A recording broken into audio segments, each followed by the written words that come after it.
How you guys doing?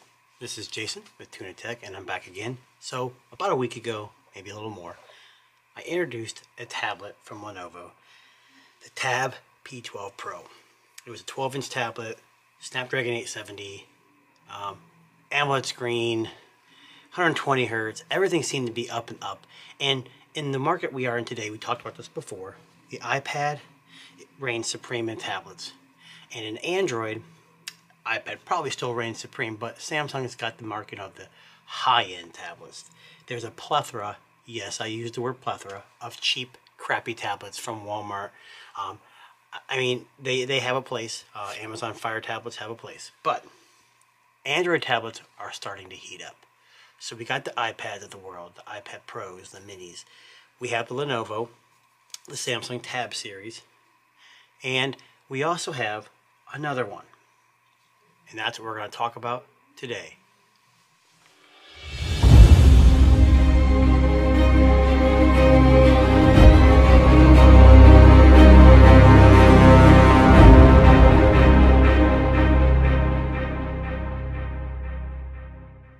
So, what am I talking about? Well, this is the Lenovo Tab.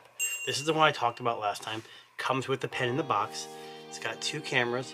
It's got the pogo pins for a keyboard, and it's got a front camera. It's got the wide 16:9 screen. Sorry for the fingerprints, I've been using it a lot. It's got a Snapdragon 870, which is basically an overclocked 65 Plus that you find in the Tab. I didn't do any benchmarks, but you can look online.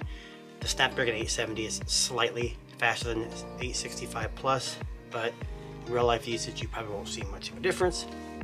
It's a good tablet. Since I've owned it, in the couple weeks I've had it, it's gotten 2 updates, and so far it's been pretty good. But I got another one. It's been it came out about the same time. So both these tablets, the one I just showed you, the Lenovo Tab, was released in September of 2021. This one was released a month prior in August. And this is the Xiaomi 5Pad Pro. Now, before we get into this, you see it's got a Dolby Vision Atmos sticker or thing on it, so it's going to have some good sound and vision. It's made by Xiaomi. You know, just your basic black, unobtrusive, simple presentation. There are 2 versions of this, so be aware of that. Now, this is the Chinese version. As to my knowledge right now, I don't know if there is a global version. So out of the box, I don't believe these typically have Google Play services, but this one I got did have Google Play, and from what I'm told, don't quote me on this, these tablets have all the necessary items like the frameworks for Google. All you have to do is install Google Play, but don't quote me on that. I'm sure a quick search on Google, YouTube can muster up some answers. So this was released a month before the Lenovo Tab, and this is a quick unboxing and a look at this. Now, I've already been playing with it for a little while, so it is an unboxing. I wrapped it all back up. Unfortunately, I couldn't wait. But either way, there are some differences, and I'll kind of go over those. First and foremost, let me get it open here, is this is an 11-inch tablet. So this is, you know, a smaller, a little more easily handled tablet. Another big difference, the Lenovo came with a cable to charge. Xiaomi doesn't include a brick, nor do they even come with a cable. So what is in this box, you say? You got your information, a little pamphlet, and a headphone adapter. And that's all it comes with. So, you know, Xiaomi's been known to give you budget options at a competitive price, but either way, this one did not. So that's pretty much the unboxing. So that's it. It's pretty simple, and there isn't much to it. But the tablet, on the other hand, is respectable. So we take it and we open. Again, it's got some fingerprints on it. I have been using the device. And as you can see, I'll see if I can get these both in here. I know it's kind of difficult. That's the 11-inch tablet, and this is a 12-inch tablet. So what I can do here is kind of put them like that. So you can see that the Lenovo Tab right here is quite significantly bigger, but like I said, if you need a tablet that's easier to handle, this one is it. So you got your selfie camera at the top here, where Lenovo Tab you have it in the, here on the side. So that's one thing you gotta get used to. One side, your antenna lines, and another set of pogo pins. I don't have the keyboard, but Xiaomi does sell it. The other side, you got USB Type-C. It looks like a microphone, and then you have 2 speaker grills. On the top, again, you've got a microphone, your volume rocker, and a little pad right here. This is a Wi-Fi only tablet, I'll show you that right there. So I believe, I don't have a pen to prove this, but I believe that's a magnetic wireless charger for an optional pen. And the reason why I think that is because, like the Lenovo, there aren't a lot of case options, and I ordered this one. I still got the film on it, but it's for it. And as you can see right here, there's a little holder for the pen. So I would assume when you get the Xiaomi pen, which again they sell separately, I've seen around 70 bucks on eBay, I would assume it'll help charge it and hold it in place. So that's kind of nice. Unfortunately for me, I'm carrying a case that is made for a pen, but I don't have it. There isn't a whole lot of options here in the US, so that's that. On the back, you've got your camera. It's a 13 megapixel main and a 5 megapixel ultra wide, I believe. What's unique about this is the Wi-Fi version, 6 gig, 128 gig. This Wi-Fi only version has a 13 megapixel and a 5 megapixel. But if you pick up the 5G version of this in any capacity, it's a 50 megapixel and a 5 megapixel. I'm not sure why they made it different for the Wi-Fi as opposed to the 5G, but either way, I don't use cameras on my tablet that much, so this is plenty more than enough. And I would say from the pictures I've taken, it's pretty equivalent to the Lenovo. So the biggest differences here are, it doesn't come with a pen, it's quite a bit smaller, it uses LCD technology instead of AMOLED, but it is 120 Hertz. And what benefit this has is you see 1, 2, 3, 4. And this is the power button, and this is also your fingerprint scanner. It's got 4 grills, but in their marketing, and I've seen some pictures, but I have yet to, and if I see a picture, I'll try to post it on the screen here. It's actually got 2 speakers per grill for a total of 8 speakers. So that's one benefit over the Lenovo that has 4.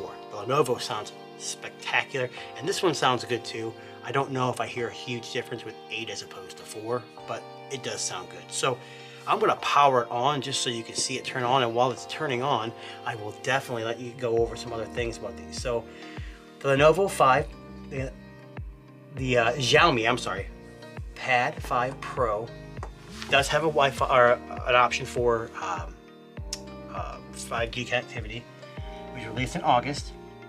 It's got a glass front, aluminum frame, plastic back. Does support magnetic stylus support. So I'm not sure if there's wireless in here, but either way, it does say it supports magnetic at least. So I'll kind of get that right there.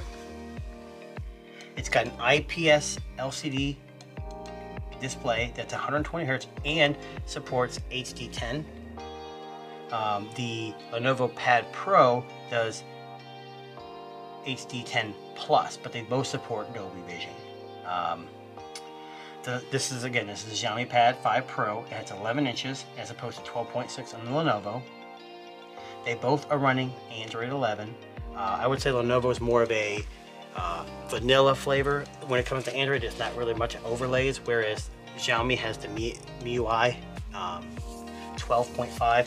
And again, coming from the US market, again, some markets are used to MIUI, and I am not bad. MIUI is not bad by any means, but for us in the US, there's a lot of stuff I had to kind of change to get what I liked out of it.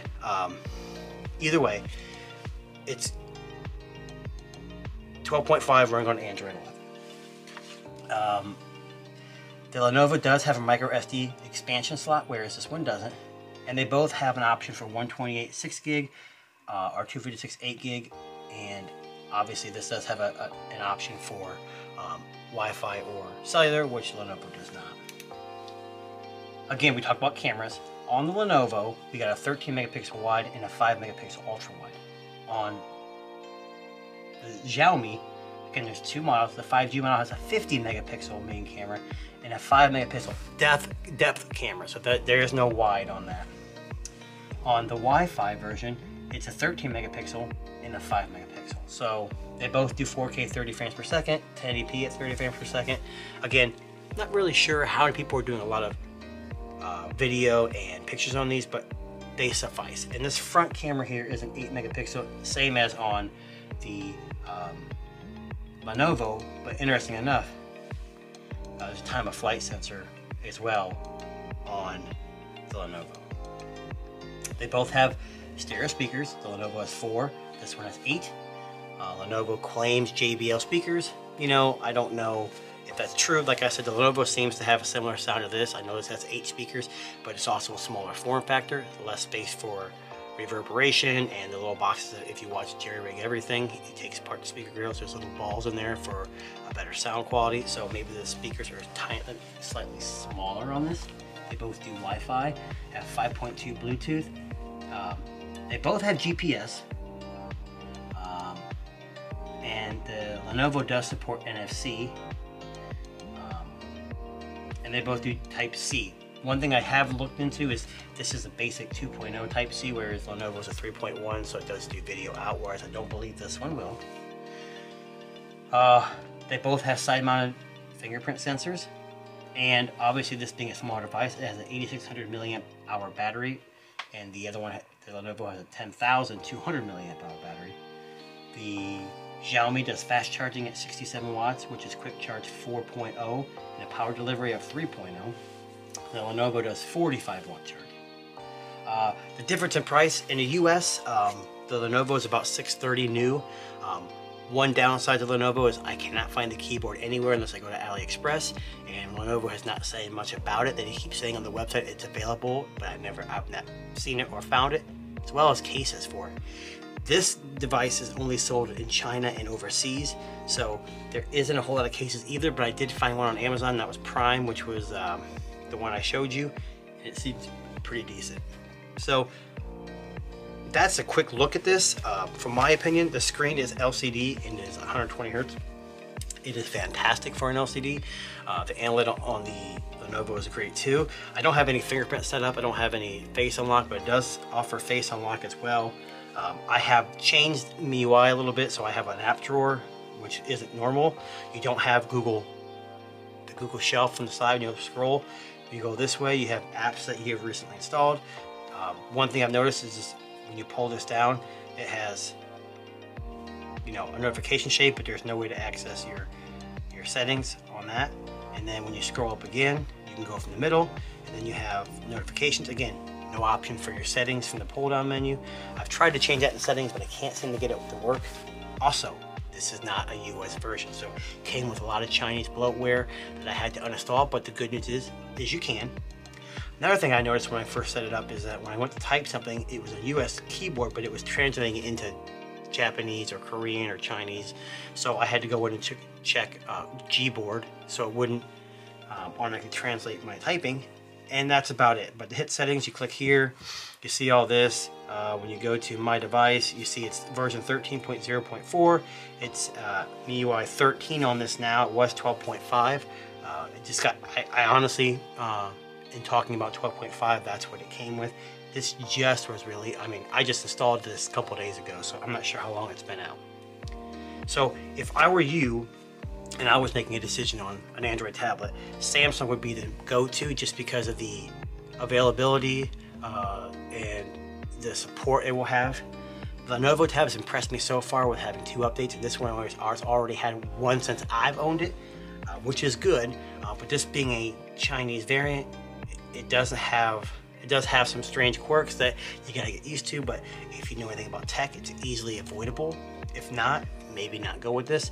Price wise, this is probably about, I want to say between $450 and $550 imported, whereas a Lenovo, like I said, is $629, so there is a price difference. And performance wise, they both are rocking the same Snapdragon 870. The versions that I have both have 6 gigs of RAM and 120 gigabytes of storage. So if it was me, I didn't need a micro SD card slot, I'd go with the small one if you need a smaller form factor. To me, this is easier to play games on because it's not as wide, it's kind of smaller, but I do like Lenovo's camera placement. I like the micro SD on that. Cameras, I don't really have too many issues with.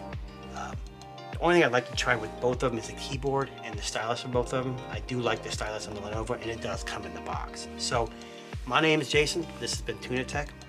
This is the Xiaomi Pad 5 Pro Wi-Fi version, and you can get it from AliExpress and other places. If I find a place that you can buy here locally in the US, I'll leave a description and a link in the description below.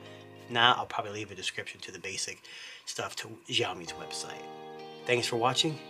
Catch you next time.